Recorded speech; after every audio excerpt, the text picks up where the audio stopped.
کھمبی سے علاج. کھمبی کے بارے میں جانتے ہیں آپ لوگ؟ کھمبی کیا ہے؟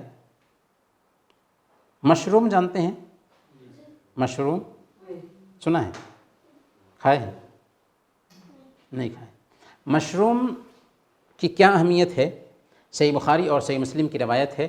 حضرت سعید بن زید رضی اللہ تعالیٰ عنہ بیان کرتے ہیں کہ اللہ کے نبی صلی اللہ علیہ وسلم نے بیان فرمایا، الکمأۃ من المن، الکمأۃ من المن وماؤہا شفاء للعین، کہ مشروم من کی ایک قسم ہے اور اس کا پانی آنکھوں کے لیے شفا ہے.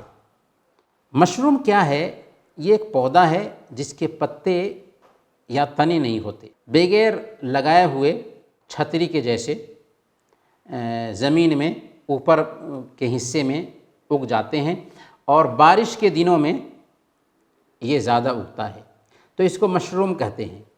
اللہ کے نبی صلی اللہ علیہ وسلم نے ہمیں یہ بتایا کہ مشروم جو ہے یہ من کی ایک قسم ہے، وہی من جو بنو اسرائیل کے کھانے کے لیے اترا تھا.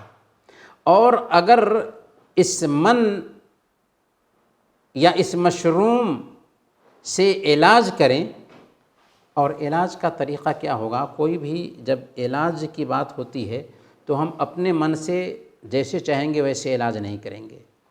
اللہ کے نبی صلی اللہ علیہ وسلم نے کہا کہ مشروم کا پانی آنکھوں کے لیے شفا ہے، تو اس میں شفا ہے، پر اس کو استعمال کرنے کا طریقہ جو ہے نا ڈاکٹرز بتائیں گے، جنہوں نے مشروم کا تجزیہ کیا ہے، اس کو استعمال کیا ہے، اس کو پرکھا ہے، کیسے اس کا پانی استعمال کرنا ہے، کتنی مقدار میں استعمال کرنا ہے، تو یہ جو ہے نا ڈاکٹرز بتائیں گے.